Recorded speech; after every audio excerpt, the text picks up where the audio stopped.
Greetings, Star Warrior. Welcome to the Outer Rim. Yesterday on Twitter, one of the trolls I've picked up over the months expressed a specific distaste for the videos where I read articles. So, guess what we're going to be doing today? In today's article, we're going to be discussing Mark Hamill's opinion of Disney's business plan, specifically for Star Wars. This article is titled, "The Last Jedi actor Mark Hamill doesn't think that annual Star Wars films are a good idea." I've been saying this for years, but on this channel, of course, I've been saying it for months. It would be stupid of them to try to stick to that pace come hell or high water. The article says, during a recent interview with Cinema Blend, actor Mark Hamill voiced his concerns about the Star Wars franchise adopting an annual release model and the potential for oversaturation. This is a classic case of quantity over quality, people, and that's one of the main reasons why The Last Jedi sucked. They're not going for quality, that's why they have a crappy director writing the story. And I want you to hang on those words a bit. A crappy director writing the story. I don't know what his education was. I don't know if he went to film school, but I would imagine, I'm just going to assume that he did. Going to, school to learn how to be a director does not teach you how to write. Writing is an art, it's a process. Learning how to do it well is every bit as complicated as learning how to direct well. It's advised that if you're going to be writing for multi-billion-dollar franchises, that you learn how to do it well. What they've done is the equivalent of taking someone who took an English 101 course and put him in the director's chair of a multi-billion-dollar franchise. Sounds stupid, doesn't it? If you wouldn't do it one way, why on earth would you do it the other? If you wanted to convince people that you actually cared about the story. And people try to point to George Lucas every time I make this point. Well, George Lucas did more than go to film school, he was a protege of Joseph Campbell, and clearly no slouch as far as his storytelling education goes. When he could afford to have writers holding his hand through the writing process, he got writers to hold his hand through the writing process. The article goes on to say, when Disney acquired the rights to Star Wars back in 2012, it came with the announcement that they would be delivering both a new sequel trilogy following on 30 years after the events of Return of the Jedi, and that they would also be producing standalone spin-off films on the alternate years that expand the universe. This decision would make Star Wars an annual release franchise, and while some fans were just happy that they would keep getting films set a long time ago in a galaxy far, far away, it also concerned many that this release model would take away some of the event cinema magic of the franchise.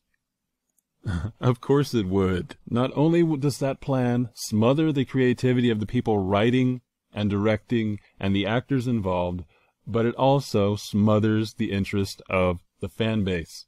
The more we get of something, the more run-of-the-mill it becomes. Rarity has value. Back to the article. It turns out that Luke Skywalker himself, Mark Hamill, agrees, as in a recent interview with Cinema Blend, he revealed his concerns about constant Star Wars output.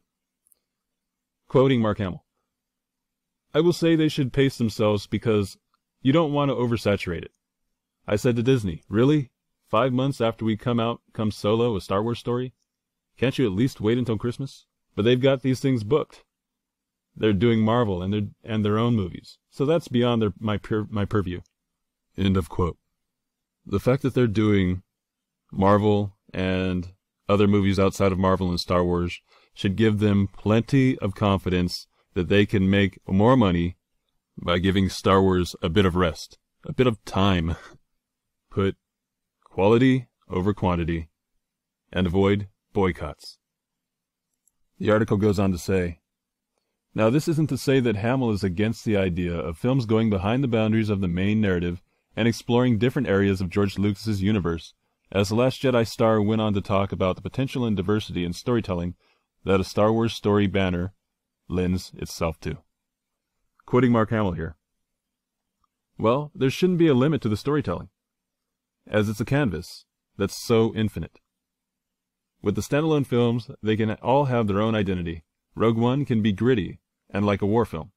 I'm assuming, I don't know, but I would assume that Solo will be more comedically oriented because he's a rogue, a scoundrel, and a gambler, and a womanizer, and all those things. So I think the advantage of the standalone films is that they don't have to follow the formula of a trilogy. So they can establish their premise, get it on, get it done, and get it out, leaving the audience wanting more. So there are infinite possibilities. End of quote. So my problem right off the bat with the Disney philosophy of get it on, get it done, and get it out. It sounds like someone taking out the garbage, right? You know, quantity over quality. Clearly, that's how they do things there. There's nothing in their philosophy about getting it right and making it good. He did mention leaving the audience wanting more. But I just don't see how get it on, get it done, and get it out equates to leaving the audience wanting more. There's nothing in there that says that getting it done and getting it out and getting it on is a good thing and will lead to a good product. But those are all of Mark Hamill's quotes. The article goes on to say, the issue some would take with the above statement, however, is that the choices Disney has made for the spin-off films thus far don't take advantage of that canvas. 2016's Rogue One told a story that we already knew the outcome of, and this year's Solo, a Star Wars story, will give us an origin to a character whose arc from hokey religions and ancient weapons to, it's true, all of it, we've already seen. There's also the Obi-Wan Kenobi film, which will more than likely follow Episode 9 and will use up another spin-off slot for a character that has appeared in some form or another in 7 out of 9 films, as well as 3 TV shows and an animated movie, leaving practically no ground left to justify the overlooking of new characters. Of course, we do have Rian Johnson's standalone trilogy as well as one that will be overseen by Game of Thrones showrunners David Benioff and D.B. Weiss, both of which are in very early development and that just might be fresh and interesting enough to make an annual release model palatable. Only time will tell. No, The Last Jedi told. You know, time, you don't need any more time. There's been plenty of time to go by. We've seen what they're capable of.